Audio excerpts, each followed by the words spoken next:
আসসালামু আলাইকুম guys, তালাস blog থেকে আপনার সকলকে স্বাগতম। আশা করি আল্লাহর রহমতে সকল ভালো আছেন। আমি আলহামদুলিল্লাহ ভালো আছি। তো আমি আজকে আপনারা দেখাইমু জিঙ্গা চারা উৎপাদন আমরা কিলা করি। ফার্স্ট টাইম আমরা জিঙ্গা চাষ করতাম, ইনশাল্লাহ আপনারা দোয়া করবেন আমরা লাগি। ও প্রথমে মাটিরে ভালো করে খুঁড়ে মাটিরে একটা বস্তার মধ্যে আমরা নিয়ে তারপর একটা জায়গার মাঝে আমরা সব মেলায় তুইব মাটি। তো মাটি কুড়লাম এখন।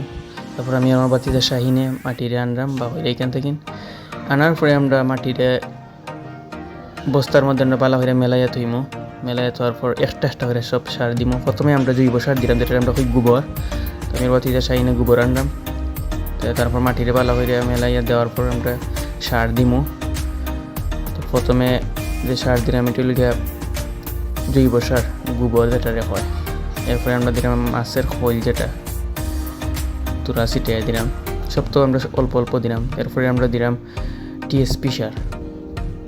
টিএসপি দেওয়ার পরে দিলাম এমওপি সার, আপনারা দেখতে পাররা। এমওপি সার দেওয়ার পরে দিলাম জিপ সার, যেটা সাদা পাউডার।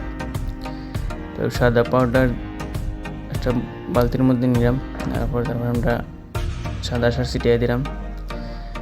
এরপরে আমরা মাটির ভালো করে মিক্স করলাম। ইনশাল্লাহ নেক্সট ভিডিও দেখাই আমরা কিতা করি। তারপর তো মাটির এখন আবদ্ধ হয়ে তুইলাম 48 ঘন্টা তা বইলা। নেক্সট ভিডিওতে ইনশাল্লাহ সব দেখাইমু, আমরা সাথে থাকবা। আর আমরা লাগি দোয়া করবো যাতে আমরা জিঙ্গা চাষে সফল হতে পারি, এটাই কামনা করি। আসসালামু আলাইকুম।